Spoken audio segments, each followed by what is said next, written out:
Okay, what I'm going to try to do here is more than one thing. Now, this is Mike's 65 Impala Supersport convertible that I just did a chassis video of it up on the rack. Now I'm continuing on with a video of the car as if it was at a car show. Now, there are different types of car shows. Many of them are judged, and many are judged in a different way. Now, if this car was going to a Concours d'Elegance type of a situation, it would be preferred to be an original, restored, or correct car, not modified. So you would not see the chrome that's underneath the hood and the power disc brake conversion and the decals and on and on and on. Concours d'Elegance type car shows are considered usually for original cars, totally authentic, original as they were off the production line. But most everybody that has these kind of cars personalizes them a little bit and takes them to the appropriate car show where this car has been several times. Now, I'd like to show you some details because this is an exceptional 65 Impala Supersport, and Mike did a wonderful job taking care of this car and putting it in the condition that you see it here today. Um, if I were judging this car at a Concours d'Elegance, we would start by asking the owner to show us the operation of all the lights, roll up and down all the windows. We'd have him start the engine, hear the engine run, put it in gear, set the brake, put his foot on the brake pedal to see how far the pedal goes to the floor, and then at the end of checking all the operation of all the controls, switches, lights, radio, wipers, everything else, then he'd shut it off and we'd go around as a judging team and inspect the car for condition, for body fit, panel fit, straightness, condition of chrome, quality of chrome, glass, windows, rubber, weather stripping, under the hood, details and chassis and so forth. Usually a team of 3 judges look at the cars at your better car shows of any type, so that there's a combination of at least 3 people getting the idea of what they think the car is looking like. So one of the problems that convertible owners have is, of course, they have to show the operation of the top, and it's difficult to keep a convertible top looking very good. So if you're building a car that is going to be for the show, whether it be a custom car show or a Concours d'Elegance, you'd probably want to consider a hardtop, not a convertible. Very difficult to win against a perfect hardtop when you've got a convertible. But this one, let's go ahead and look at some of the things on this car. Now, when Mike first got the car, it was an original unrestored car in exceptional condition. We found it in San Jose, California, 327 Supersport, and Mike decided he wanted it better, and he wanted it yellow instead of the I can't think of what they called the color, Aztec gold or something like that. It's kind of a brown metallic bronze kind of a color. But you guys that are Chevy guys can look at this tag right here, and you'll see the paint code, and you'll see the other numbers that prove that it is really a super sport car. So looking here at the engine, this is the 327 higher horsepower engine that had the double hump Fuelie heads. Now this is what, when somebody says they have double hump heads, you see those humps, those are rounded off top humps. They're not pointed, they're not squared off, they're not a pyramid. Those are 2 humps, rounded humps, okay? That's the double hump head. Now, when Mike did this, of course, he updated it with the manifold, the intake and exhaust manifolds and chrome and aluminum water pumps and MSD and all the other stuff. But basically, that's the stock block 327 high performance engine that was ordered in this 65 Impala Supersport when new. So we're looking at the different things on here: the aluminum radiator, um, the MSD. The car has a conversion to four-wheel disc brakes. There's the booster master that came with the kit to update it. Little things like his uh, tank right here, the vacuum tank. He's got a vacuum gauge on it showing what's going on there. Everything is detailed to the max, and everything looks and fits very well. Excellent. Nice car. Mike did a great job. This car was for him, his way, not to be turned and flipped. You know, the other cars that are out there for sale, a lot of them guys are just fixing them up to flip them. This is not that kind of a car. Mike wanted it for him, wanted it his way, wanted it the best he could possibly do, and this is the result. And of course, the car's been done for several years and still looks exactly like he would have done it, finished it last week. So I'm going to close the hood. Now I'm going to look at the gaps down the hood line across the front. Look at all the gaps, the way it fits. Great gaps, great finish.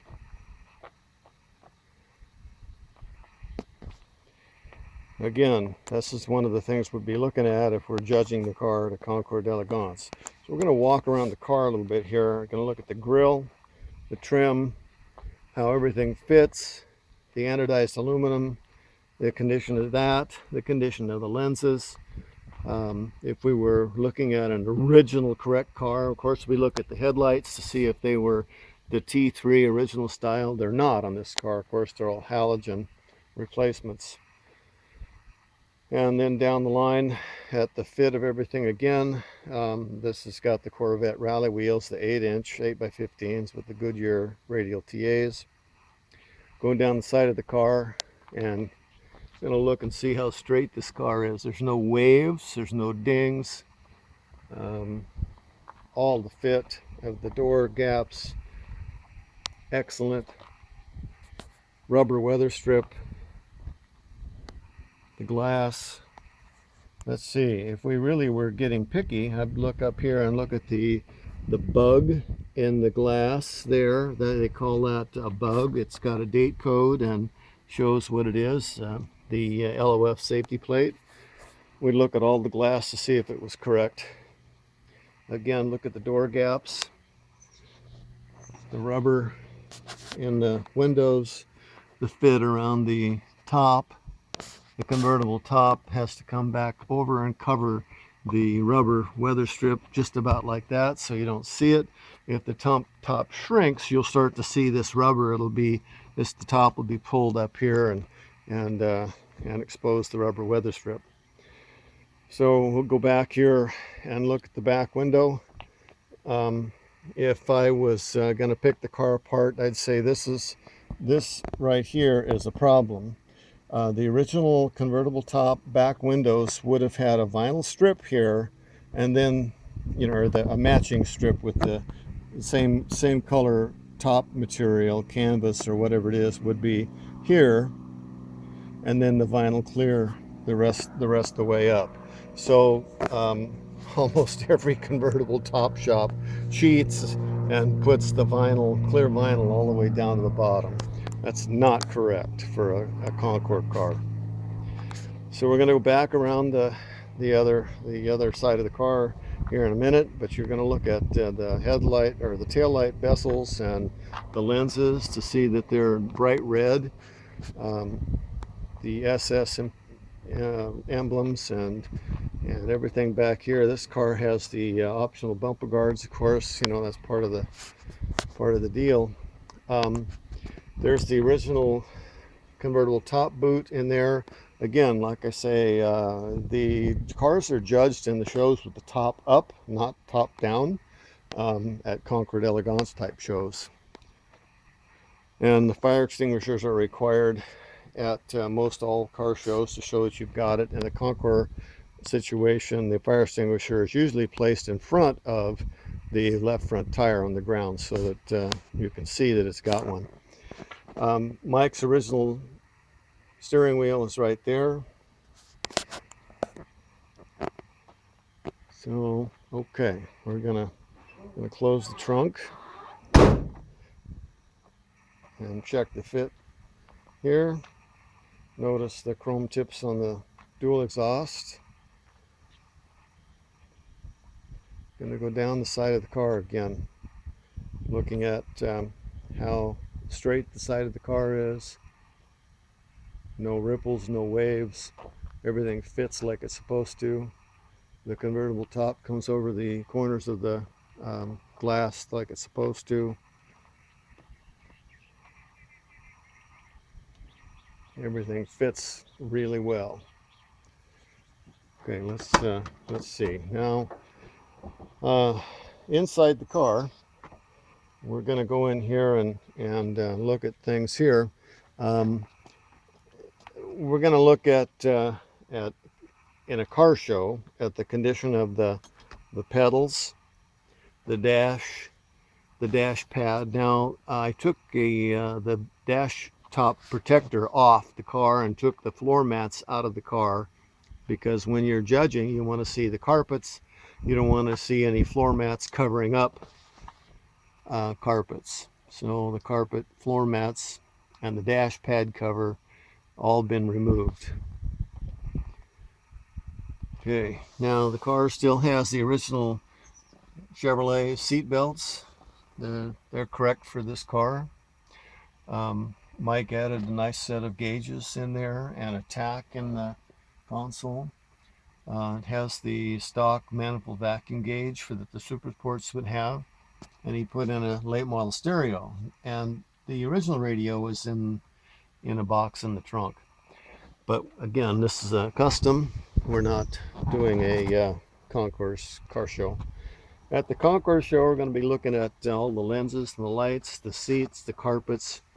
All the interior here has been replaced. This is all Ciadella Interiors replacement upholstery. Actually, when Mike got the car, it really wasn't too bad, but he replaced it. This is the correct color that was in the car when he got it. We're going to look at the convertible top frame, and I want to see that the top frame has all been painted and clean. Everything's looking good. The back window zipper, of course, if we were in the Concours again, we'd be telling the owner to unzip the window. Let's see how it works, and then we're going to have to lower and raise the top. All the windows have to be raised and lowered so the judges can see that they all go up and down just like they're supposed to, all the way, top to bottom. There's one of the judges is usually assigned to do chassis. He has to get down on his knees and get underneath here. We'll take a look at the chassis. The rockers, we're looking at the rockers here to see that they're all clean and painted and there's no overspray down underneath the car. We don't crawl underneath the dashes, but we're supposed to kind of look down here and get an idea what's going on in there without touching the car or crawling inside it. Okay, now my chassis video shows everything underneath here, but if you're out in the field in the grass, you got to get down on your hands and knees and look underneath the car.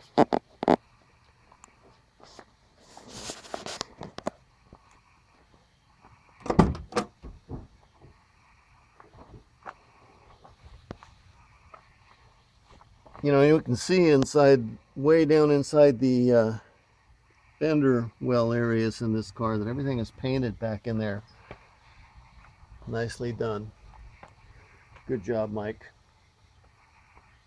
We miss you, buddy. Okay. So,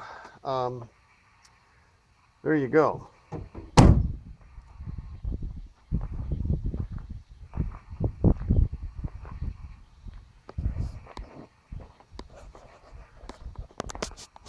Whoever gets the car next is going to be very proud to own it. This is a great car. Okay, I'm not going to put the mats back in.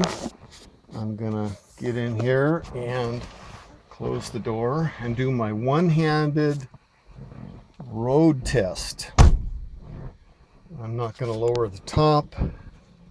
Too much noise. Okay, so we got it fired up. There's our idle vacuum.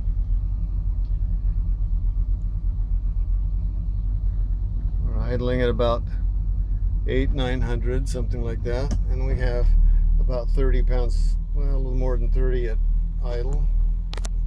Okay.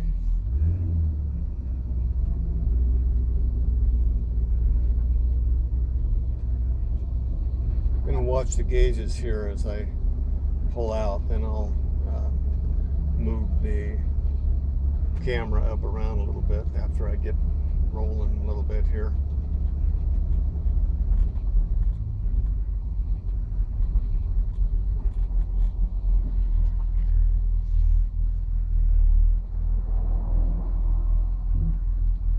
I've got a car blocking my view, so I don't know who's coming. All right.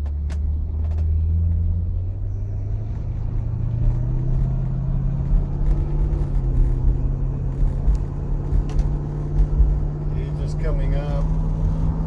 Speedometer, we're at 40. About